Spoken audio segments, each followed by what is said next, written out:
Vote వేసేందుకు, మాట్లాడేందుకు లంచం తీసుకున్న ప్రజాప్రతినిధులకు దోస విచారణ నుంచి రక్షణ ఉండదని సుప్రీంకోర్టు రాజ్యాంగ ధర్మాసనం తీర్పు ఇచ్చింది. ఇలాంటి వారికి ప్రాసిక్యూషన్ నుంచి రక్షణ కల్పిస్తూ 1998లో 5 సభ్యుల రాజ్యాంగ ధర్మాసనం ఇచ్చిన తీర్పును కొట్టివేసింది. ప్రధాన న్యాయమూర్తి జస్టిస్ డివై చంద్రచూడ్ నేతృత్వంలోని 7 సభ్యుల విస్తృత రాజ్యాంగ ధర్మాసనం ఈ మేరకు 2024 మార్చి 4న ఏకాభిప్రాయంతో చారిత్రాత్మక తీర్పును వెల్లడించింది.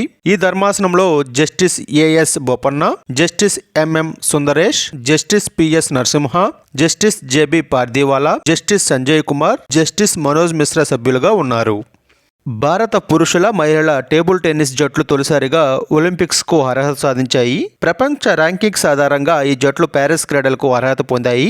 మహిళల ఈవెంట్లో 13వ ర్యాంకుతో భారత్, దాంతోపాటు 12వ ర్యాంకులున్న పోలాండ్, 15వ ర్యాంకులున్న స్వీడన్ మరియు థాయిలాండ్లు ప్యారిస్ క్రీడలకు అర్హత సాధించాయి. పురుషుల విభాగంలో 12వ ర్యాంకులో ఉన్న క్రొయేషియా, 15వ ర్యాంకులో ఉన్న భారత్, 11వ ర్యాంకులో ఉన్న స్లోవేనియా ఈ యొక్క ప్యారిస్ క్రీడలకు బెర్తులు సొంతం చేసుకున్నాయి.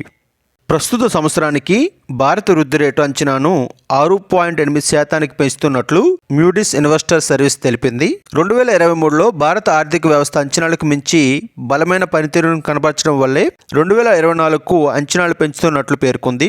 ఇంతకు ముందు మూడీస్ 6.1%గా వృద్ధిని అంచనా వేసింది.